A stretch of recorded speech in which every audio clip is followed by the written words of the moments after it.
Vanity Fair by William Makepeace Thackeray, Chapter 52, in which Lord Steyne shows himself in a most amiable light. When Lord Steyne was benevolently disposed, he did nothing by halves, and his kindness towards the Crawley family did the greatest honour to his benevolent discrimination. His lordship extended his goodwill to little Rawdon.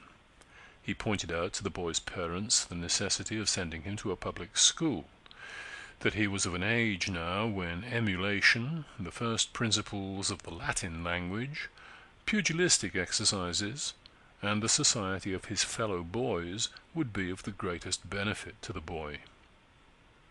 His father objected that he was not rich enough to send the child to a good public school. His mother, that Briggs was a capital mistress for him, and had brought him on, as indeed was the fact, famously in English, the Latin rudiments, and in general learning. But all these objections disappeared before the generous perseverance of the Marquis of Steyne. His lordship was one of the governors of that famous old collegiate institution called the Whitefriars. It had been a Cistercian convent in old days, when the Smithfield, which is contiguous to it, was a tournament ground. Obstinate heretics used to be brought thither, convenient for burning hard by. Henry VIII, the defender of the faith, seized upon the monastery and its possessions, and hanged and tortured some of the monks who could not accommodate themselves to the pace of his reform. Finally, a great merchant bought the house and land adjoining, in which, and with the help of other wealthy endowments of land and money, he established a famous foundation hospital for old men and children. An extern school grew round the old, almost monastic foundation, which subsists still with its middle-age costume and usage, and all Cistercians pray that it may long flourish. Of this famous house, some of the greatest noblemen, prelates, and dignitaries in England are governors, and as the boys are very comfortably lodged, fed, and educated, and subsequently inducted to good scholarships at the university and livings in the church, many little gentlemen are devoted to the ecclesiastical profession from their tenderest years, and there is considerable emulation to procure nominations for the foundation. It was originally intended for the sons of poor and deserving clerics and laics, but many of the noble governors of the institution, with an enlarged and rather capricious benevolence, selected all sorts of objects for their bounty. To get an education for nothing, and a future livelihood and profession assured, was so excellent a scheme that some of the richest people did not disdain it, and not only great men's relations, but great men themselves sent their sons to profit by the chance. Right reverend prelates sent their own kinsmen, or the sons of their clergy, while, on the other hand, some great noblemen did not disdain to patronize the children of their confidential servants, so that a lad entering this establishment had every variety of youthful society wherewith to mingle. Rawdon Crawley, though the only book which he studied was the racing calendar, and though his chief recollections of polite learning were connected with the floggings which he received at Eton in his early youth, had that decent and honest reverence for classical learning which all English gentlemen feel, and was glad to think that his son was to have a provision for life, perhaps, and a certain opportunity of becoming a scholar. And although his boy was his chief solace and companion, and endeared to him by 1,000 small ties, about which he did not care to speak to his wife, who had all along shown the utmost indifference to their son, yet Rawdon agreed at once to part with him, and to give up his own greatest comfort and benefit for the sake of the welfare of the little lad. He did not know how fond he was of the child until it became necessary to let him go away. When he was gone, he felt more sad and downcast than he cared to own, far sadder than the boy himself, who was happy enough to enter a new career and find companions of his own age. Becky burst out laughing once or twice when the colonel, in his clumsy, incoherent way, tried to express his sentimental sorrows at the boy's departure. The poor fellow felt that his dearest pleasure and closest friend was taken from him. He looked often and wistfully at the little vacant bed in his dressing-room, where the child used to sleep. He missed him sadly of mornings, and tried in vain to walk in the park without him. He did not know how solitary he was until little Rawdon was gone. He liked the people who were fond of him, and would go and sit for long hours with his good-natured sister, Lady Jane, and talk to her about the virtues and good looks and 100 good qualities of the child. Young Rawdon's aunt, we have said, was very fond of him, as was her little girl, who wept copiously when the time for her cousin's departure came. The elder Rawdon was thankful for the fondness of mother and daughter. The very best and honestest feelings of the man came out in these artless outpourings of paternal feeling, in which he indulged in their presence and encouraged by their sympathy. He secured not only Lady Jane's kindness, but her sincere regard by the feelings which he manifested, and which he could not show to his own wife. The two kinswomen met as seldom as possible. Becky laughed bitterly at Jane's feelings and softness. The other's kindly and gentle nature could not but revolt at her sister's callous behavior. It estranged Rawdon from his wife more than he knew or acknowledged to himself. She did not care for the estrangement. Indeed, she did not miss him or anybody. She looked upon him as her errand-man and humble slave. He might be ever so depressed or sulky, and she did not mark his demeanor, or only treated it with a sneer. She was busy thinking about her position, or her pleasures, or her advancement in society. She ought to have held a great place in it, that is certain. It was honest Briggs who made up the little kit for the boy which he was to take to school.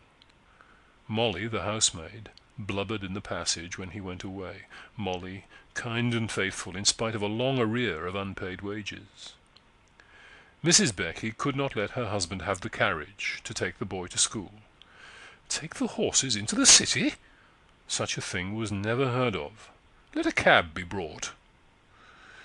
She did not offer to kiss him when he went, nor did the child propose to embrace her, but gave a kiss to old Briggs, whom in general he was very shy of caressing, and consoled her by pointing out that he was to come home on Saturdays, when she would have the benefit of seeing him. As the cab rolled towards the city, Becky's carriage rattled off to the park. She was chattering and laughing with a score of young dandies by the Serpentine as the father and son entered the old gates of the school, where Rawdon left the child and came away with a sadder, purer feeling in his heart than perhaps that poor battered fellow had ever known since he himself came out of the nursery. He walked all the way home very dismally, and dined alone with Briggs. He was very kind to her, and grateful for her love and watchfulness over the boy. His conscience smote him that he had borrowed Briggs's money and aided in deceiving her. They talked about little Rawdon a long time, for Becky only came home to dress and go out to dinner, and then he went off uneasily to drink tea with Lady Jane and tell her of what had happened, and how little Rawdon went off like a trump, and how he was to wear a gown and little knee-breeches, and how young Blackball, Jack Blackball's son of the old regiment, had taken him in charge and promised to be kind to him. In the course of a week, young Blackball had constituted little Rawdon his fag, shoeblack, and breakfast toaster, initiated him into the mysteries of the Latin grammar, and thrashed him 3 or 4 times, but not severely. The little chap's good-natured, honest face won his way for him. He only got that degree of beating which was, no doubt, good for him. And as for blacking shoes, toasting bread, and fagging in general, were these offices not deemed to be necessary parts of every young English gentleman's education?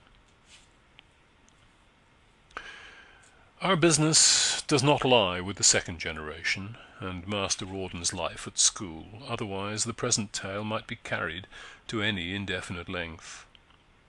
The colonel went to see his son a short time afterwards, and found the lad sufficiently well and happy, grinning and laughing, in his little black gown and little breeches. His father sagaciously tipped Blackball, his master, a sovereign, and secured that young gentleman's goodwill towards his fag. As a protégé of the great Lord Steyne, the nephew of a county member, and son of a colonel and C.B. whose name appeared in some of the most fashionable parties in the Morning Post, perhaps the school authorities were disposed not to look unkindly on the child. He had plenty of pocket money, which he spent in treating his comrades royally to raspberry tarts, and he was often allowed to come home on Saturdays to his father, who always made a jubilee of that day. When free, Rawdon would take him to the play, or send him thither with a footman, and on Sundays he went to church with Briggs and Lady Jane and his cousins. Rawdon marvelled over his stories about school and fights and fagging. Before long he knew the names of all the masters and the principal boys as well as little Rawdon himself. He invited little Rawdon's crony from school, and made both the children sick with pastry and oysters and porter after the play. He tried to look knowing over the Latin grammar when little Rawdon showed him what part of that work he was in. "Stick to it, my boy," he said to him with much gravity. "There's nothing like a good classical education. Nothing." Becky's contempt for her husband grew greater every day. "Do what you like, dine where you please. Go and have ginger beer and sawdust at Astley's, or psalm singing with Lady Jane, only don't expect me to busy myself with the boy. I have your interests to attend to, as you can't attend to them yourself. I should like to know where you would have been now, and in what sort of position in society, if I had not looked after you." Indeed, nobody wanted poor old Rawdon at the parties whither Becky used to go. She was often asked without him now. She talked about great people as if she had the fee simple of Mayfair, and when the court went into mourning, she always wore black.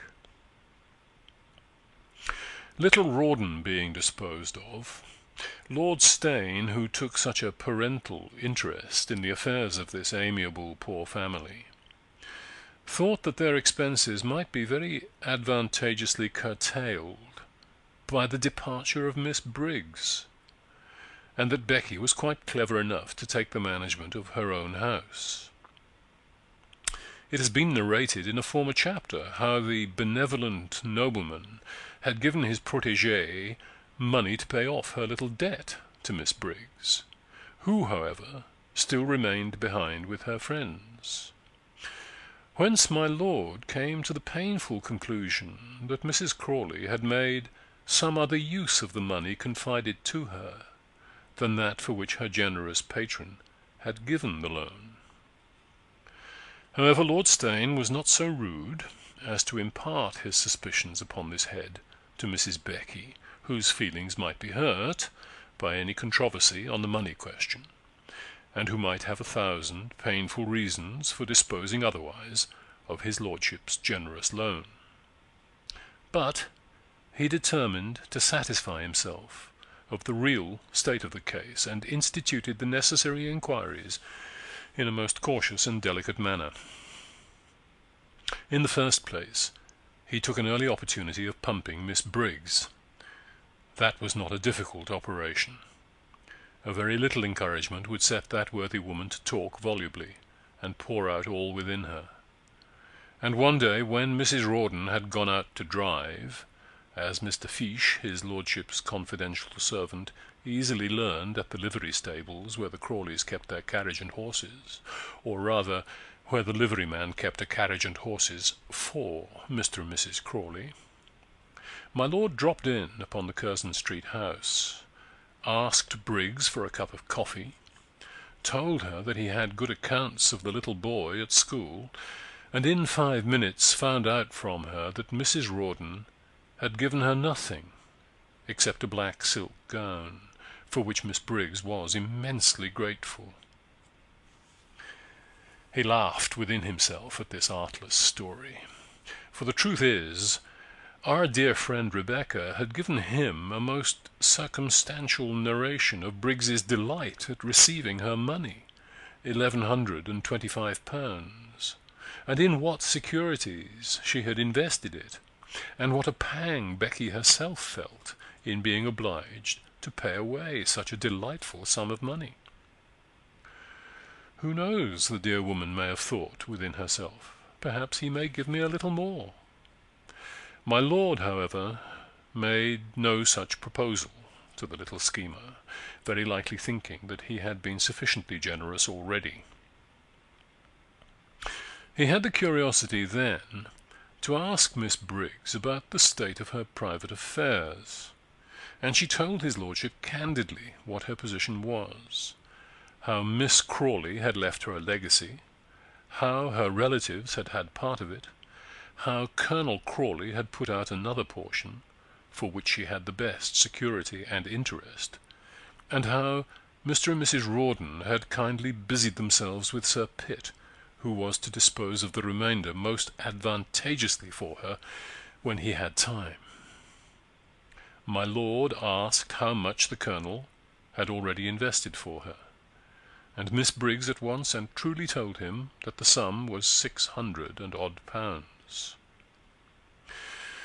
But as soon as she had told her story, the voluble Briggs repented of her frankness, and besought my lord not to tell Mr. Crawley of the confessions which she had made. The Colonel was so kind, Mr. Crawley might be offended and pay back the money, for which she could get no such good interest anywhere else. Lord Steyne, laughing, promised he never would divulge their conversation, and when he and Miss Briggs parted, he laughed still more. "What an accomplished little devil it is," thought he.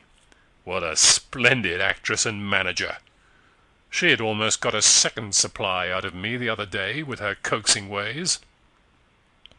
She beats all the women I've ever seen in the course of all my well-spent life. They're babies compared to her. I'm a greenhorn myself, and a fool in her hands, an old fool. She's unsurpassable in lies." His lordship's admiration for Becky rose immeasurably at this proof of her cleverness. Getting the money was nothing, but getting double the sum she wanted, and paying nobody, it was a magnificent stroke. And Crawley, my lord thought, Crawley's not such a fool as he looks and seems. He has managed the matter cleverly enough on his side. Nobody would ever have supposed from his face and demeanor that he knew anything about this money business, and yet he put her up to it, and has spent the money, no doubt. In this opinion, my lord, we know, was mistaken. But it influenced a good deal his behavior towards Colonel Crawley, whom he began to treat with even less than that semblance of respect which he had formerly shown towards that gentleman. It never entered into the head of Mrs. Crawley's patron that the little lady might be making a purse for herself, and perhaps, if the truth must be told, he judged of Colonel Crawley by his experience of other husbands, whom he had known in the course of the long and well-spent life which had made him acquainted with a great deal of the weakness of mankind. My lord had bought so many men during his life that he was surely to be pardoned for supposing that he had found the price of this one. He taxed Becky upon the point on the very first occasion when he met her alone, and he complimented her good-humouredly on her cleverness in getting more than the money which she required. Becky was only a little taken aback. It was not the habit of this dear creature to tell falsehoods, except when necessity compelled. But in these great emergencies it was her practice to lie very freely, and in an instant she was ready with another neat, plausible, circumstantial story, which she administered to her patron. The previous statement which she had made to him was a falsehood, a wicked falsehood. She owned it. But who had made her tell it? "Ah, my lord," she said, "you don't know all I have to suffer and bear in silence. You see me gay and happy before you. You little know what I have to endure when there is no protector near me. It was my husband, by threats and the most savage treatment, forced me to ask for that sum about which I deceived you. It was he who, foreseeing that questions might be asked regarding the disposal of the money, forced me to account for it as I did. He took the money. He told me he had paid Miss Briggs. I did not dare to doubt him. Pardon the wrong which a desperate man is forced to commit, and pity a miserable, miserable woman." She burst into tears as she spoke. Persecuted virtue never looked more bewitchingly wretched. They had a long conversation driving round and round the Regent's Park in Mrs. Crawley's carriage together, a conversation of which it is not necessary to repeat the details. But the upshot of it was that when Becky came home she flew to her dear Briggs with a smiling face and announced that she had some very good news for her. Lord Steyne had acted in the noblest and most generous manner. He was always thinking how and when he could do good. Now that little Rawdon was gone to school, a dear companion and friend was no longer necessary to her.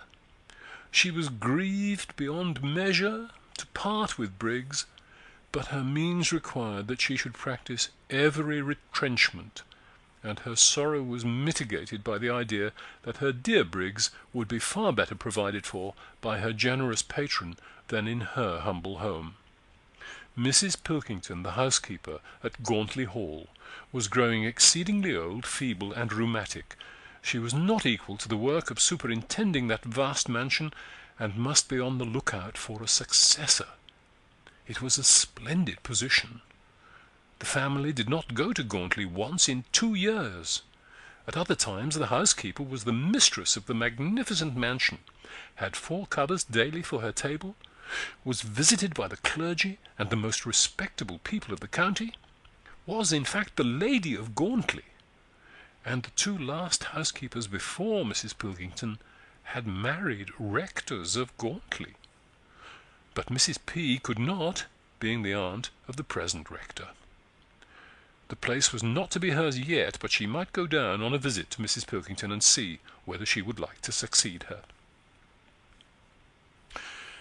What words can paint the ecstatic gratitude of Briggs?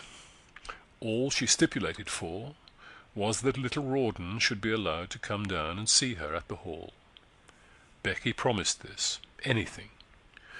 She ran up to her husband when he came home and told him the joyful news.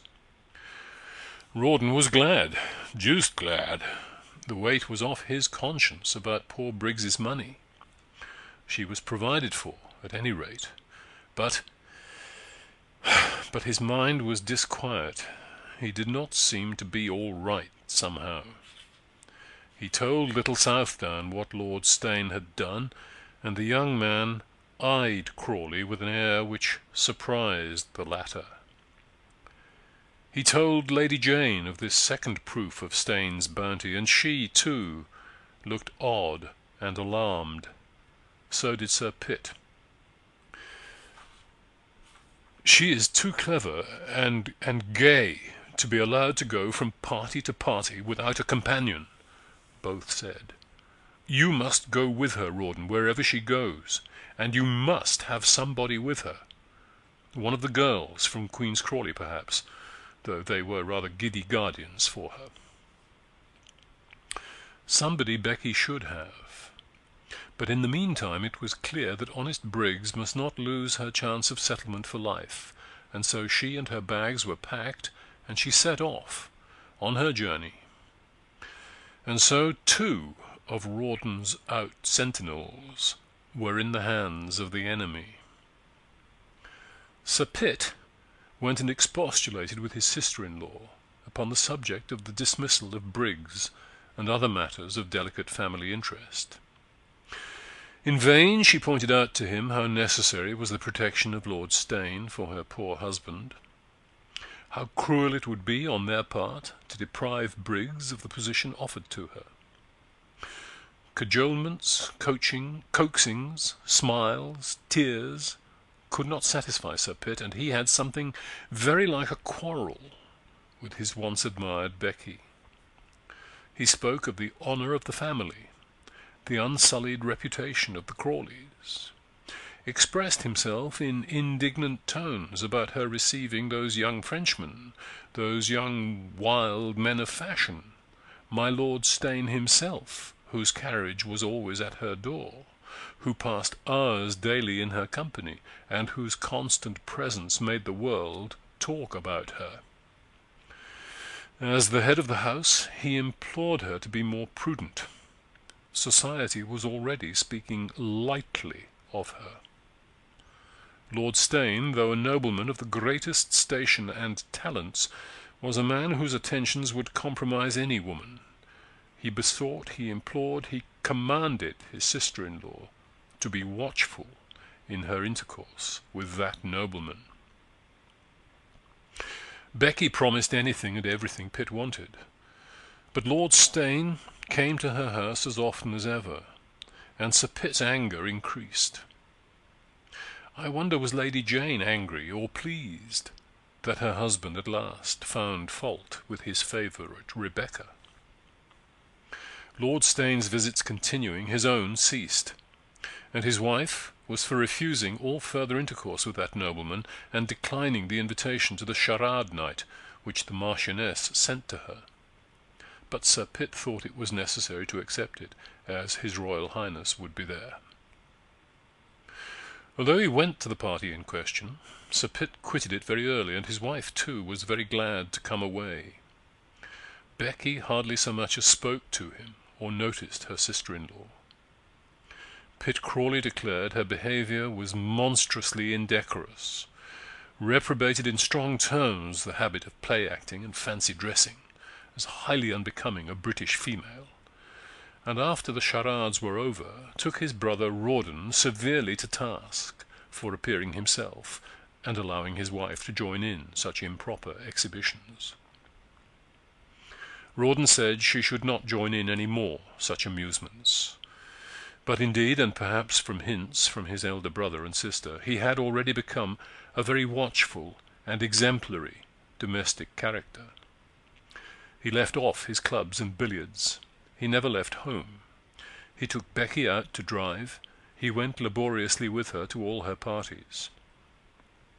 Whenever my Lord Steyne called, he was sure to find the Colonel. And when Becky proposed to go out without her husband, or received invitations for herself, he peremptorily ordered her to refuse them. And there was that in the gentleman's manner which enforced obedience. Little Becky, to do her justice, was charmed with Rawdon's gallantry. If he was surly, she never was. Whether friends were present or absent, she had always a kind smile for him, and was attentive to his pleasure and comfort.